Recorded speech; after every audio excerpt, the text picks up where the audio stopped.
Hello नमस्कार जय हिंद। आप सभी दोस्तों का स्वागत है एग्जाम टॉप के इस ऑफिशियल यूट्यूब चैनल पर। दोस्तों, जैसा कि आप लोगों को मैंने कल एक वीडियो बनाकर बताया था कि हम यूपीपीएससी के आयोग के माध्यम से जो आर की 2023 में वैकेंसी आने वाली है उसके लिए टेस्ट सीरीज हम चालू कर रहे हैं। तो उसी क्रम में आज हमारी ये तीसरी टेस्ट सीरीज होगी। इससे पहले 2 क्लासें कंप्लीट हो चुकी हैं। प्लेलिस्ट बना हुआ है आर 2023 के नाम से, एक प्लेलिस्ट पूरी कंप्लीट की गई है। आप उस पूरी प्लेलिस्ट को देखिए, इस वीडियो को भी पूरा देखिए और आज की इस वीडियो में हम उन सभी प्रश्नों को कवर करेंगे जो आपके आर 2023 में पूछे जाएंगे। दोस्तों, एक सूचना आप सभी लोगों के लिए, जो लोग हमारे साथ पेड ग्रुप में ज्वाइन होना चाहते हैं वो सभी लोग 9058961128 इस नंबर पर व्हाट्सअप करके या कॉल करके भी जानकारी ले सकते हैं, जहाँ पर आपको संपूर्ण टेस्ट सीरीज, सभी विषयों के पीडीएफ नोट्स, हिंदी के स्पेशल नोट्स, प्री और मेंस के सारे आपको यहाँ पर दिए जाएंगे। और इस पूरे कार्यक्रम की जो फीस रखी गई है वो भी 499 रुपये चल रही है। आप लोग 25 जून से पहले अगर इस बैच को ज्वाइन कर लेते हैं तो आपको 499 रुपये देना होगा। उसके बाद इसकी जो फीस है वो बढ़ के 799 रुपये हो जाएगी। तो एक सूचना थी आप लोगों के लिए जो देना इंपॉर्टेंट था। अब बढ़ते अपने पहले प्रश्न की तरफ। जो साथी पहली बार चैनल से जुड़े हैं, चैनल को सब्सक्राइब कर लें। कंटिन्यू इसी प्रकार की आपको आगे वीडियो मिलती रहेगी। चलिए पहले प्रश्न की तरफ बढ़ते हैं। पहला प्रश्न आप सभी के बीच है कि प्रश्न कह रहा है कि निम्नलिखित में से कौन सा ताम्र पाषाणिक स्थल उत्तर प्रदेश में स्थित नहीं है। तो दोस्तों, आपसे पूछा गया कि इनमें से कौन सा स्थल उत्तर प्रदेश में नहीं है। ठीक है, ऑप्शन है आपके सामने नाहरान, नवदा टोली, खेराहीड और सोहगोरा। तो इस क्वेश्चन का जो राइट आंसर होगा दोस्तों वो ऑप्शन नंबर बी हो जाएगा, नवदा टोली। यहाँ दोस्तों आप याद रखेंगे इस क्वेश्चन का राइट आंसर हो जाएगा नवदा टोली।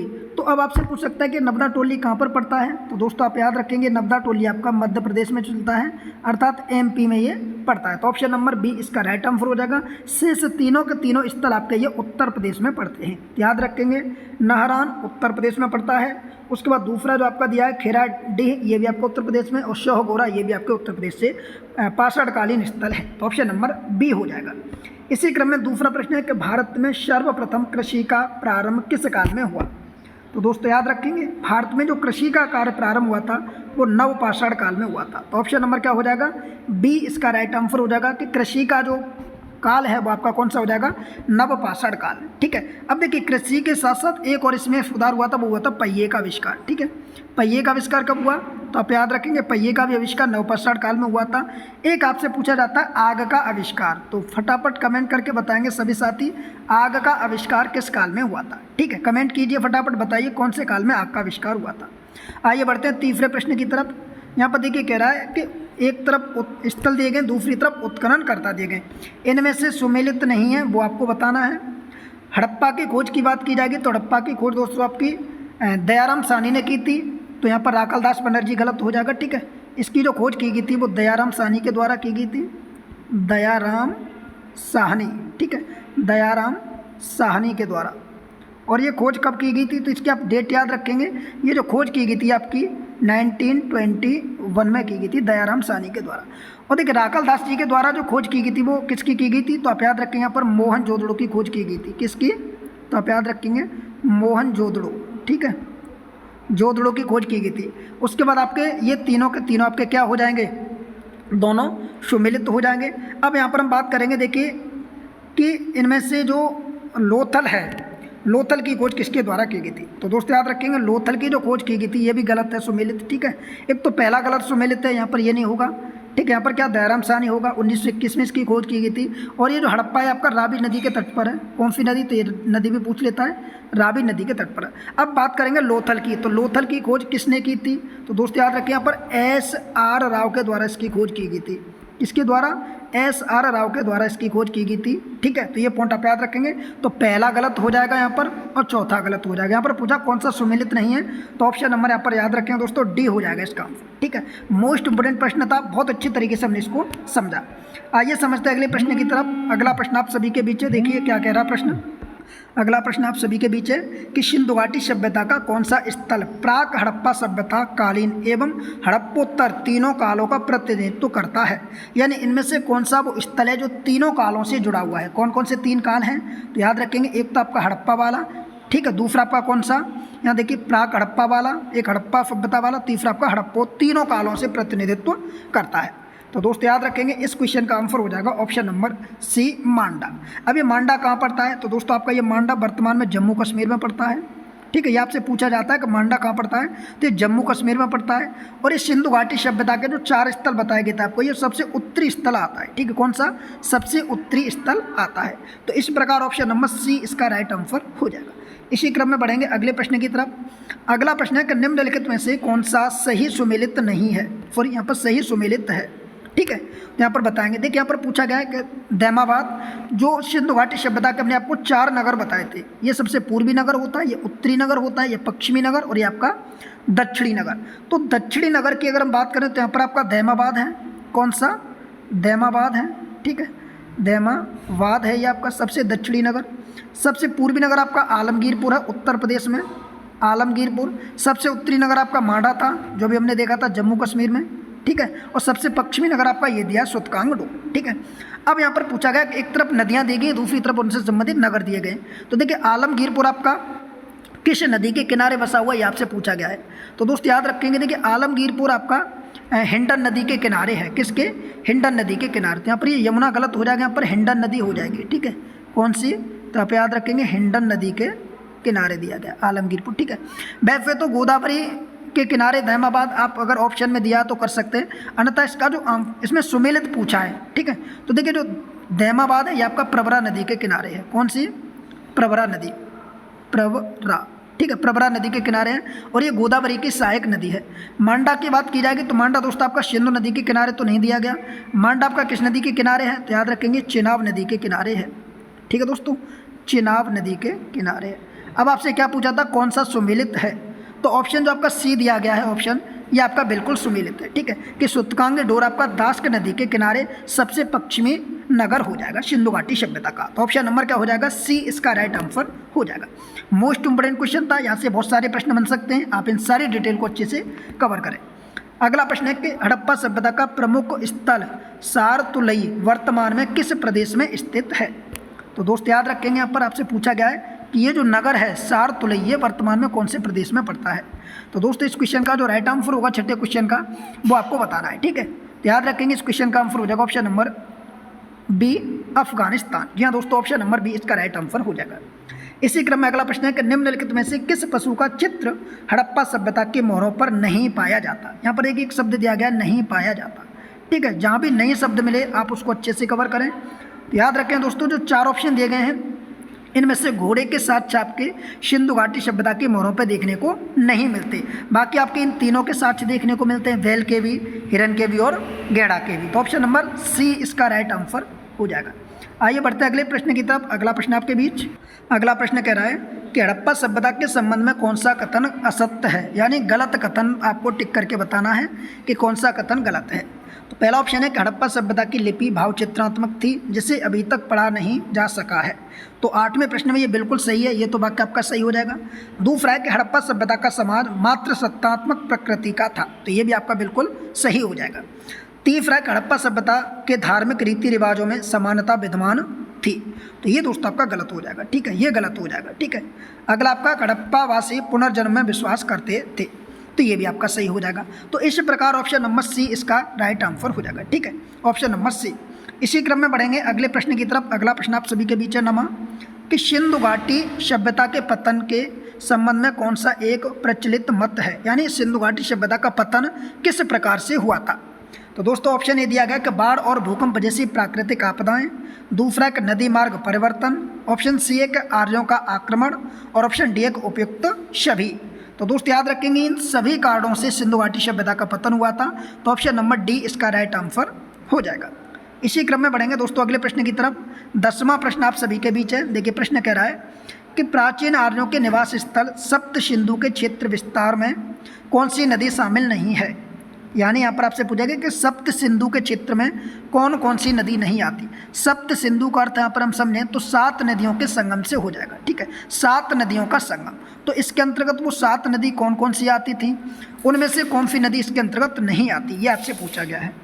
याद रखेंगे इसमें गोमल नदी नहीं आती, जिसको वर्तमान में गोमती नदी के नाम से जानते हैं। लखनऊ आपका इसी नदी के तट पर बसा हुआ है, तो ऑप्शन नंबर क्या हो जाएगा? सी इसका राइट आंसर हो जाएगा। अब वो 7 नदियाँ कौन कौन सी थी, तो याद रखेंगे सिंधु, वितस्ता, अश्किनी, परफड़ी जिसको रावी कहा जाता है, बिपाशा जिसको व्यास कहा जाता है, शतुद्री जिसको वर्तमान में सतलज कहा जाता है, और एक सरस्वती नदी। तो इस प्रकार ऑप्शन नंबर सी इसका राइट आंसर होगा। अगला प्रश्न है कि शतपथ ब्राह्मण किस वेद का ब्राह्मण ग्रंथ है। मोस्ट इंपोर्टेंट प्रश्न है दोस्तों, चाहें तो आप इसको स्टार भी लगा सकते हैं, ऐसे प्रश्न एग्जाम में पूछे जाते हैं कि शतपथ ब्राह्मण किस वेद का ब्राह्मण ग्रंथ है। तो दोस्त याद रखेंगे इस क्वेश्चन का आंसर हो जाएगा ऑप्शन नंबर ए। किसका हो जाएगा ये? यजुर्वेद का हो जाएगा। ठीक है, ऑप्शन नंबर ए। इसी क्रम में अगले प्रश्न की तरफ बढ़ेंगे। अगला प्रश्न है कि उत्तर वैदिक काल में कृषि का देवता किसे कहा गया है। तो दोस्त याद रखेंगे उत्तर वैदिक काल में कृषि का देवता जो माना गया है वो आपसे पूछा है कि किसको माना गया है। यहाँ पर दोस्तों इंद्र को माना गया है। ऑप्शन नंबर बी इसका राइट आंसर हो जाएगा। ठीक है, इसी क्रम में बढ़ेंगे अगले प्रश्न की तरफ कि निम्नलिखित में से कौन सा सुमेलित नहीं है। ये जैन धर्म से संबंधित प्रश्न पूछा गया है, आपको बताना इनमें से कौन सा सुमेलित नहीं है।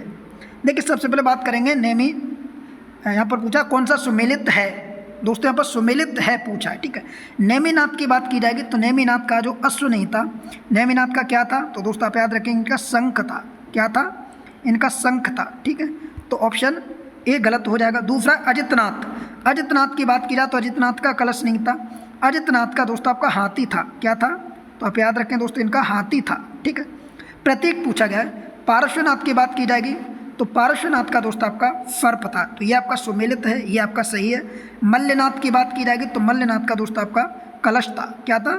कलश। ठीक है, कलश, तो ये मल्लनाथ का चिन्ह था। तो इस प्रकार इस क्वेश्चन का आंसर क्या होना चाहिए? ऑप्शन नंबर सी हो जाएगा। एक सुमेलित है जो आपसे पूछा है, तो ऑप्शन नंबर सी। अगले प्रश्न की तरफ बढ़ेंगे। अगला प्रश्न आपके सामने कि बौद्ध दर्शन के अनुसार कौन सा कथन सत्य है, यानी सत्य कथन की तरफ आपको टिक करना है। कथन पहला कि बौद्ध आत्मा की सत्ता को स्वीकार करते हैं।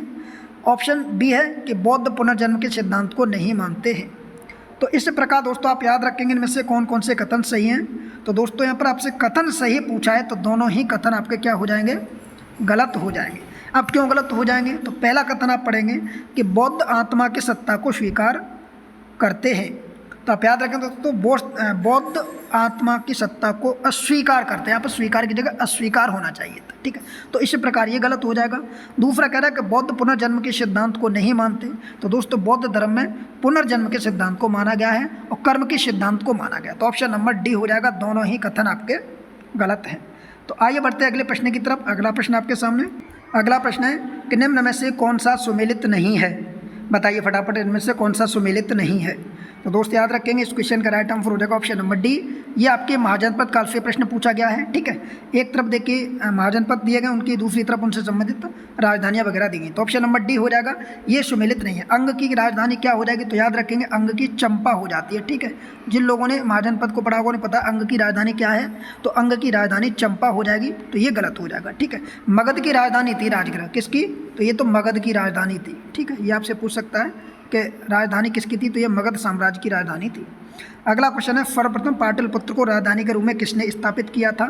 तो दोस्त याद रखेंगे यहाँ पर सर्वप्रथम पाटलिपुत्र को राजधानी के रूप में उदयन ने स्थापित किया था। इसी ने गंगा और सोन नदी के संगम पर इस नगर की स्थापना करके इसको राजधानी बनाया था। 17वां प्रश्न है कि निम्न में से मौर्य काल में कौन शिक्षा का प्रमुख केंद्र नहीं था। यहाँ देखिए नहीं शब्द जोड़ा गया है, तो आप बताएंगे इनमें से कौन सा शिक्षा का केंद्र नहीं था। तो दोस्त याद रखेंगे इस क्वेश्चन का आंसर हो जाएगा ऑप्शन नंबर ए नालंदा। ये बात हो रही है मौर्य काल के समय की। तो मौर्य काल के समय शिक्षा का केंद्र नालंदा नहीं था, वाराणसी, उज्जैन और तक्षशिला प्रमुख शिक्षा के केंद्र माने गए हैं। आइए बढ़ते हैं अगले प्रश्न की तरफ। यहाँ पर देखिए अगला प्रश्न 18वां का भूमि दान का पहला अभिलेखीय साक्ष्य मिलता है। जी हाँ दोस्तों, जो भूमि दान की जाती थी उसका पहला अभिलेखीय साक्ष्य कहाँ से मिलता है। तो दोस्त याद रखेंगे ये आपको मिला है नानाघाट अभिलेख से। तो ऑप्शन नंबर क्या हो जाएगा? बी इसका राइट आंसर हो जाएगा। 19वां प्रश्न आपके सामने कि निम्न में से गुप्तकालीन पश्चिमी तट के बंदरगांव में कौन सा सर्व प्रमुख बंदरगाह था। तो याद रखें दोस्तों इसका आंसर हो जाएगा ऑप्शन नंबर डी भड़ोच बंदरगाह। ये दोस्तों आपके गुजरात में पड़ता है भड़ोच। तो ऑप्शन नंबर डी इसका राइट आंसर होगा। आइए बढ़ते हैं अगले प्रश्न की तरफ। अगला प्रश्न आपका 20वां कि भारत में हूड सत्ता की स्थापना किसके नेतृत्व में हुई थी। याद रखें दोस्तों भारत में जो हूड सत्ता की स्थापना हुई थी वो किसके नेतृत्व में हुई थी। इस प्रकार के प्रश्न आपसे पूछ लेता है तो याद रखेंगे इस क्वेश्चन का आंसर हो जाएगा ऑप्शन नंबर ए, ये आपके तोड़माड़ के समय में हुई थी। तो ऑप्शन नंबर ए। अगला प्रश्न है कि समुद्रगुप्त की प्रयाग प्रशस्ति में वर्णित दक्षिण भारत की विजय को कहा गया है। तो दोस्त याद रखेंगे उसको धर्म विजय कहा गया है। ऑप्शन नंबर डी इसका राइट आंसर हो जाएगा।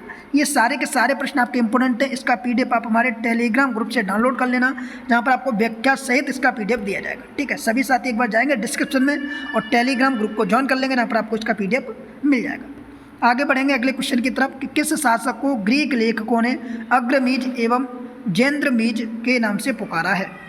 तो बताएंगे वो कौन सा शासक था। तो दोस्तों याद रखेंगे इस क्वेश्चन का आंसर होगा ऑप्शन नंबर बी घनानंद को। जी हाँ दोस्तों, घनानंद को किस किस नाम से पुकारा गया, अग्रमीज और जेंद्रमीज के नाम से। ठीक है, ग्रीक शासकों लेखकों के द्वारा। अगला गुप्तचर प्रणाली का वर्णन करने वाला प्रथम ग्रंथ है।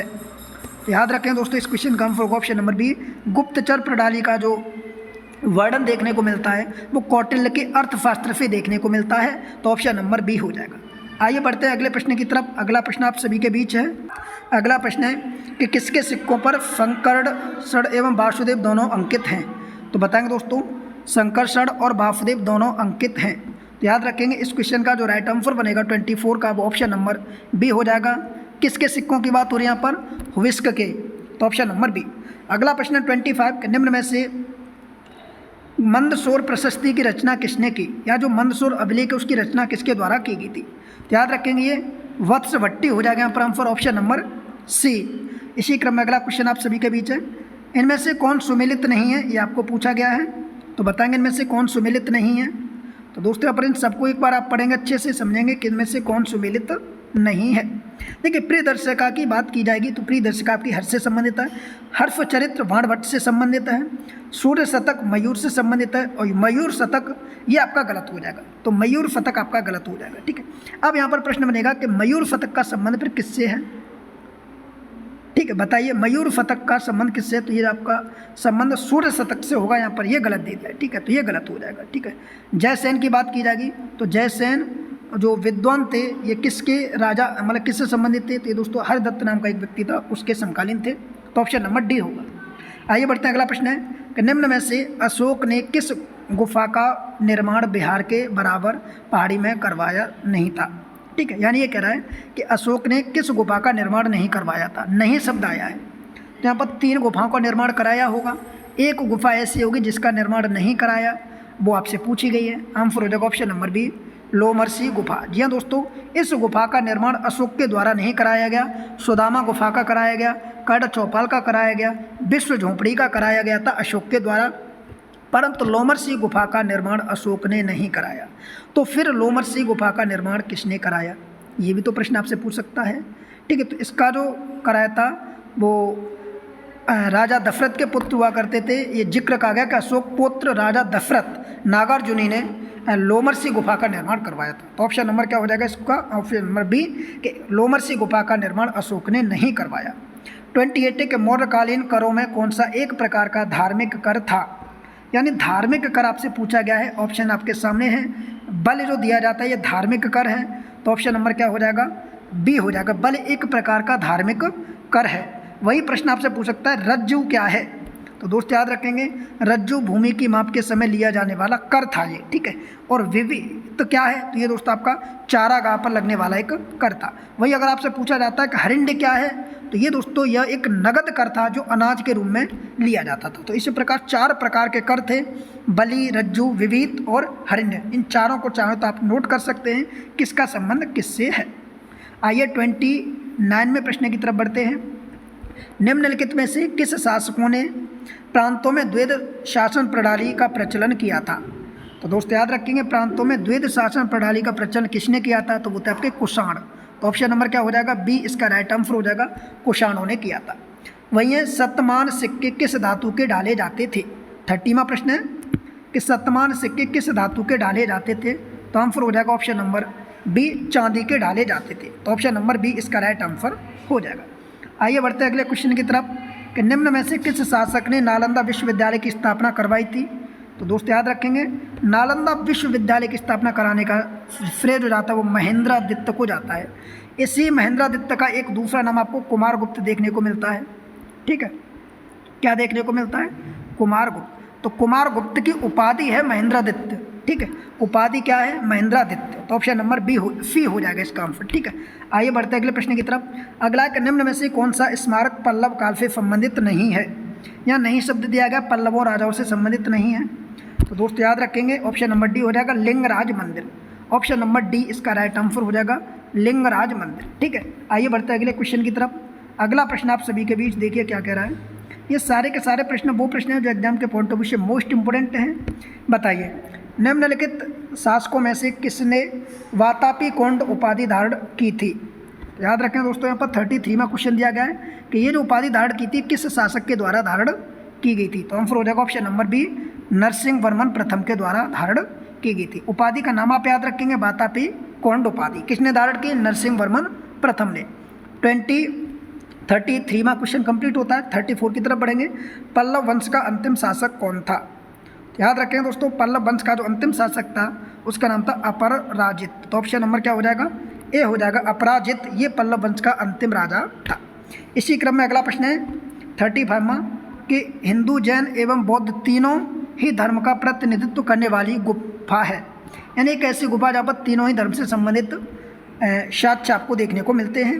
तो आंसर हो जाएगा पर एलोरा की गुफा। Option number B. Option number B इसका राइट आंसर होगा। यहाँ पर आपको तीनों ही धर्म से संबंधित गुफाएं, जो मूर्तियाँ वगैरह हैं या जो शैल चित्र बनाए गए हैं वो आपके यहाँ पर है। तो ऑप्शन नंबर क्या होगा? बी हो जाएगा। अगला क्वेश्चन है कि उत्तर रामचरित्रम के लेखक कौन है? तो दोस्त याद रखेंगे इस पुस्तक के जो लेखक हैं वो आपके भवभूति हैं। ऑप्शन नंबर बी हो जाएगा।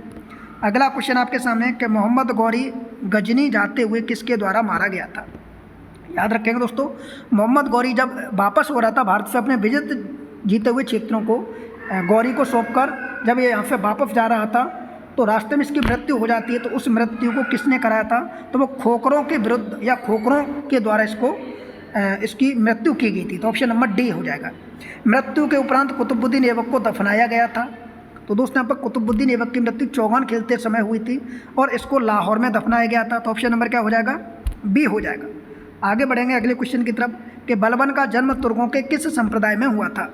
दोस्तों गयासुद्दीन बलबन ने कई सारी नीतियों का निर्माण किया, जिसमें आपको पता लौह एवं रक्त की नीति, नौरोज वगैरह जो त्यौहार थे उन सभी को बलबन ने ही चालू किया था और ये इल्तुवी वंश से संबंधित था। तो ऑप्शन नंबर क्या हो जाएगा इसका?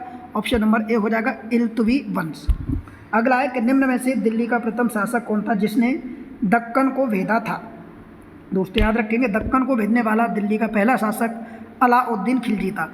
दक्कन का अर्थ है कि दक्षिण को भेदने वाला, दक्षिण पर विजय पाने वाला अलाउद्दीन खिलजी पहला शासक था। इसी क्रम में अगला क्वेश्चन आप सभी के बीच है कि पैगंबर के सेनापति उपाधि का उपयोग किस सल्तनत सुल्तान ने किया था?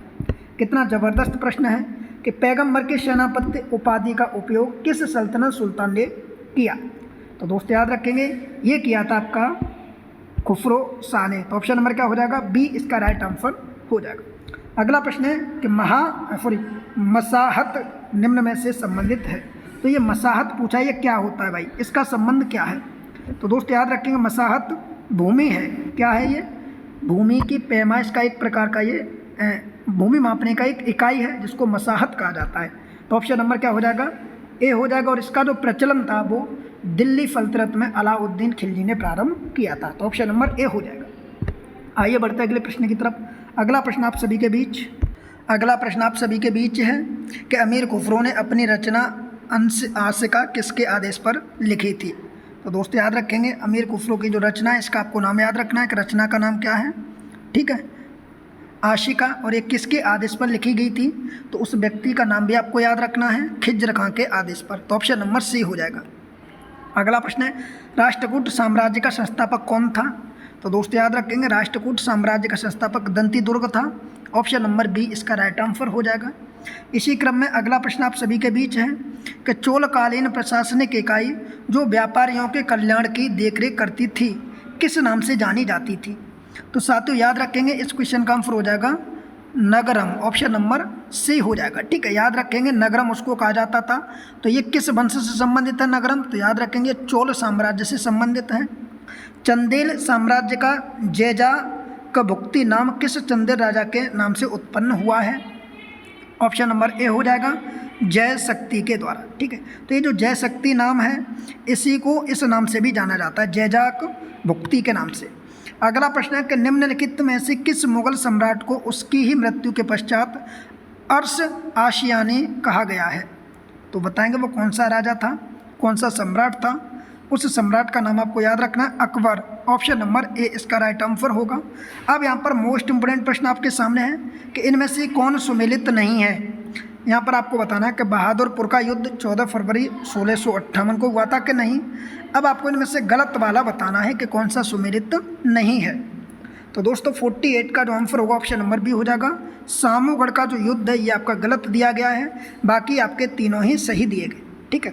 बहादुरपुर का युद्ध भी ठीक है, खजुआ का युद्ध और देवराय का युद्ध। अब बात करेंगे कि सामूगढ़ का युद्ध फिर किस वर्ष हुआ था। तो दोस्तों याद रखेंगे सामूगढ़ का युद्ध 29 मई 1658 को हुआ था। यहाँ पर 15 अप्रैल दिया गया, ये गलत है, यहाँ पर 29 मई होना चाहिए था। तो 29 मई को हुआ था ये सामूगढ़ का युद्ध, ठीक है। 29 मई 1658 को हुआ था और ये दारा शिकोह और औरंगजेब की सेना के मध्य हुआ था, जिसमें दारा शिकोह पराजित हुआ था, ठीक है। और ये उत्तराधिकार का युद्ध था, एक तरीके से उत्तराधिकार को लेकर भाइयों भाइयों में झगड़ा हुआ था। तो ऑप्शन नंबर बी। अगला क्वेश्चन है कि शिवाजी और जय सिंह के मध्य पुरंदर की संधि कब हुई थी। बताएंगे दोस्तों शिवाजी और जय सिंह के मध्य जो पुरंदर की संधि हुई थी वो किस वर्ष हुई थी। तो ये 11 जून 1665 को की गई थी। शिवाजी और जय सिंह के बीच पुरंदर की संधि। तो ऑप्शन नंबर क्या हो जाएगा, सी हो जाएगा। आइए इसी क्रम में अगला क्वेश्चन है कि बाबर का वजीर निजामुद्दीन बाबर के अंतिम समय में हुमायूं के स्थान पर किसे बाबर का उत्तराधिकारी बनाना चाहता था। जी हाँ दोस्तों, बाबर का जो वजीर था जिसका नाम था निजामुद्दीन बाबर, ये बाबर की मृत्यु के बाद हुमायूं के स्थान पर किस व्यक्ति को सम्राट बनाना चाहता था। तो दोस्तों याद रखें ये मेहंदी ख्वाजा को बनाना चाहता था। ऑप्शन नंबर क्या हो जाएगा, सी इसका राइट आंसर हो जाएगा, ठीक है। इसी क्रम में अगला प्रश्न है कि निम्न में से किस इमारत को ताजमहल का पूर्वगामी कहा जाता है। तो दोस्तों याद रखेंगे अच्छा प्रश्न है, ऐसे प्रश्न एग्जाम में देखने को मिल जाते हैं। तो ताजमहल का पूर्वगामी हुमायूं का मकबरा कहा जाता है। ऑप्शन नंबर बी इसका राइट आंसर हो जाएगा, ठीक है। ये हुमायूं का जो मकबरा है इसके हमीदा बानो बेगम द्वारा कराया गया था। ये मकबरा ईरानी शैली पर आधारित स्थापत्य कला का अनुपतम उदाहरण में से एक माना जाता है। तो ऑप्शन नंबर क्या हो जाएगा, बी इसका राइट आंसर हो जाएगा। अगले क्वेश्चन की तरफ बढ़ेंगे। अगला प्रश्न है, अगला क्वेश्चन आप सभी के बीच है, किस वैष्णव संत वल्लभाचार्य का संबंध किस संप्रदाय से था। तो दोस्त याद रखेंगे जो वल्लभाचार्य जी थे इनका जो संबंध था वो संप्रदाय आपसे पूछा गया है। ऑप्शन नंबर ए हो जाएगा, रुद्र संप्रदाय से था। अगला क्वेश्चन है कि सूफी संत बहाउद्दीन जकारिया किस संप्रदाय से संबंधित थे। तो बहाउद्दीन जकारिया का संबंध सुरहावर्दी संप्रदाय से था। तो ऑप्शन नंबर क्या हो जाएगा, बी इसका राइट आंसर हो जाएगा। अगला क्वेश्चन आप सभी के बीच है कि ताताचार्य जो प्रसिद्ध दार्शनिक थे इनका संबंध किस शासक से है। तो दोस्त याद रखेंगे इनका जो संबंध है वो ऑप्शन नंबर डी हो जाएगा, यानी वेंकट द्वितीय से संबंधित थे, ठीक है। इसी क्रम में अगला प्रश्न है कि विजयनगर के शासकों में से किसने राजव्यास की उपाधि धारण की थी। तो दोस्त याद रखेंगे विजयनगर साम्राज्य में जो राजव्यास की जो उपाधि धारण की गई थी ये किस व्यक्ति के द्वारा धारण की गई थी। तो ऐसे प्रश्न एग्जाम में पूछे जाते रहते हैं। तो ये हरिहर द्वितीय के द्वारा, ठीक है, किसके द्वारा, हरिहर द्वितीय के द्वारा ये उपाधि धारण की गई थी। तो ऑप्शन नंबर सी हो जाएगा।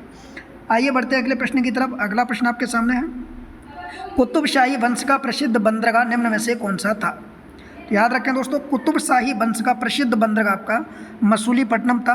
तो ऑप्शन नंबर क्या हो जाएगा, तो याद रखेंगे ऑप्शन नंबर बी हो जाएगा। और मसूलीपट्टनम आपका किस राज्य में पड़ता है वर्तमान में, तो ये वर्तमान में आपके आंध्र प्रदेश में आता है। मसूलीपट्टनम, मछलीपट्टनम, विशाखापट्टनम, ये सारे के सारे बंदरगाह आपके आंध्र प्रदेश में आते हैं। तो ऑप्शन नंबर बी हो जाएगा। अगला प्रश्न है कि जयमल और फत्ता नामक वीर योद्धाओं का संबंध किस स्थान से था। तो दोस्त याद रखेंगे इन सब का संबंध मेवाड़ से था। ऑप्शन नंबर बी इसका राइट आंसर हो जाएगा, ठीक है, ऑप्शन नंबर बी। आगे बढ़ेंगे अगले प्रश्न की तरफ। तो यहाँ पर आपका दिया कि बंगाल में स्थित दाखिल दरवाज़ा निम्न में से किसने बनवाया था। दोस्तों बताएंगे बंगाल में एक दरवाज़ा जिसका नाम है दाखिल दरवाज़ा, ये किसके द्वारा बनवाया गया है। तो दोस्त याद रखेंगे ये जो दरवाज़ा बनवाया गया था ये आपके बारबक शाह के द्वारा बनवाया गया था। Option number C. इसी क्रम में अगला प्रश्न है कि निम्न में से किसे जगत भूषण की उपाधि प्रदान की गई थी। तो दोस्त याद रखेंगे जगत भूषण की उपाधि किस व्यक्ति को प्रदान की गई थी। तो ये थे हुसैन शाह के। Option number D, Hussain Shah ji को ये उपाधि दी गई थी, ठीक है। ये हिंदू एवं मुस्लिम एकता के प्रतीक के रूप में जाने जाते हैं। हिंदुओं ने उसे कृष्ण का अवतार माना है, ठीक है। तो ऑप्शन नंबर क्या हो जाएगा, डी हो जाएगा। आइए बढ़ते हैं अगले क्वेश्चन की तरफ। अगला प्रश्न आप सभी के बीच देखिए क्या कह रहा है। अगला क्वेश्चन है कि कश्मीरी शासक जैनुल अबुद्दीन से संबंधित निम्न कथनों पर विचार कीजिए। यहाँ पर देखिए कुछ कथन दिए गए हैं। जैसे पहला कथन है कि इसी कश्मीर का अलाउद्दीन कहा जाता है। तो आप बताएंगे क्या ये कथन सही है। तो दोस्त याद रखेंगे, आपसे पूछा कि इनमें से कौन से कथन सत्य है। तो दोस्तों जो पहला कथन है कि इसी कश्मीर का अलाउद्दीन कहा जाता है, इसी कश्मीर का अकबर भी कहा जाता है। तो 60वें क्वेश्चन का आपसे पूछा गया कि इनमें से कौन कौन से कथन सत्य हैं। कथन सत्य आपको बताना है। तो पहला कथन आपका क्या हो जाएगा, 60 का पहला कथन आपका सही हो जाएगा। दूसरा है इसने गो हत्या प्रतिबंध कर दिया था, तो ये भी आपका सही हो जाएगा। ठीक है। तीसरा है कि यह कुतुब नाम से अरबी में कविताएं लिखता था, तो ये दोस्त आपका गलत हो जाएगा। चौथा है कि इसने मुल्ला अहमद को महाभारत एवं राजतरंगी का फारसी में अनुवाद करने के लिए नियुक्त किया, तो ये भी आपका सही हो जाएगा। तो 1, 3, 1, 2, 4 यानी 1, 2, 4 ऑप्शन नंबर 3 इसका राइट आंसर होगा। 1, 2, 4 ऑप्शन नंबर सी। तो इस प्रकार दोस्तों आज के हमने वीडियो में कवर किए 60 प्रश्न। ठीक है। अब बचे हुए आपके इसके जो अगले 140 प्रश्न होते हैं टोटल, उनमें से आपके 80 प्रश्न बचे हुए हैं। तो उसका एक अलग से वीडियो बना दिया जाएगा अगला, वो भी आपको कल तक मिल जाएगा। तो एक वीडियो को एक प्रैक्टिस सेट में हम 2 वीडियो को कवर करेंगे अभी 25 तारीख तक, और 25 तारीख से हम फुल प्रैक्टिस सेटों को कवर करेंगे। 140 प्रश्नों की एक ही वीडियो होगी। ठीक है। तो 25 तारीख तक आप थोड़ा मैनेज कीजिए। ठीक है। और वीडियो को शेयर कर दीजिए सभी साथियों के साथ। और जो लोग हमारे साथ पेड ग्रुप से जुड़ना चाहते हैं वो इस नंबर पर कॉल करके या व्हाट्सअप नंबर के माध्यम से भी जानकारी ले सकते हैं। 9058961128। इस नंबर पर आप RO से संबंधित किसी भी प्रकार की जानकारी ले सकते हैं। PDF नोट्स वगैरह, हिंदी की टेस्ट सीरीज वगैरह, GS की टेस्ट सीरीज वगैरह सब कुछ आपको यहाँ पर दिया जाएगा। चलिए वीडियो देखने के लिए बहुत बहुत धन्यवाद। जिन्होंने चैनल को सब्सक्राइब नहीं किया, चैनल को सब्सक्राइब कर लेना। Thank you. जय हिंद।